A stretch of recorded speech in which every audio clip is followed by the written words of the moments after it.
আসসালামু আলাইকুম রহমতুল্লাহ। আজকে একটা নতুন ভিন্ন রকম ভিডিও নিয়ে আসলাম আপনাদের কাছে। এটা একটা ওষুধি গাছ, অনেকে হয়তো দেখলেই চিনতে পারেন, অনেকে নাও চিনতে পারেন। এটা হলো ক্যান্সার প্রতিরোধের একটা গাছ, করসল গাছ। এটা আপনি ছাদ বাগানে বা বিভিন্ন ফাঁকা জায়গায় বাড়ির আশপাশে এরকম এটা রোপণ করতে পারেন। এটার অনেক উপকারিতা আছে। এটা সেবনের ফলে আপনার ক্যান্সার রোগের প্রতিরোধের ক্ষমতা রাখে। ওষুধের থেকেও আল্লাহ চায় তো এটা বেশি কাজ করে। এটার ফল বা এটার পাতা দৈনিক সকাল বিকাল আপনি যদি এটার পাতা সেবন করেন বা চায়ের মতো সকাল বিকাল আপনি পান করেন পানি গরম দিয়ে, আল্লাহ চাহে তো ক্যান্সার থেকে এটা অনেক উপকারিতা।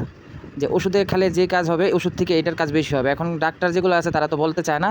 এগুলো হলো প্রাকৃতিক চিকিৎসা। আপনারা দেখবেন ইউটিউবে বা বিভিন্ন নেটে সার্চ দিয়ে এটার গাছটার সম্পর্কে আপনার আইডিয়া হবে। এবং জায়ান্ট করসল আর করসল দুইটা একই রকম গাছ, কিন্তু দুই রকম। একটার ফলন বেশি হয়, একটার ফলন কম হয়। যেরকম আপনারা দেখছেন জায়ান্ট করসলটা এতক্ষণ আমি যেটা গাছটা নিয়েছি এটা জায়ান্ট করসল, ফল বড় হয় কিন্তু গাছের পাতাটা একটু বড়, ফলন কম হয়। জায়ান্ট করসল যেটা এখন যেটা দেখতেছেন এটা হলো করসলের ফলন বেশি হয় কিন্তু গাছটা একটু অন্যরকম, পাতাগুলো একটু ছোটো। যেটাই হোক, আপনারা যেটা একটা গাছ লাগাতে পারেন বাড়িতে। এবং দোয়া রইল সবার জন্য।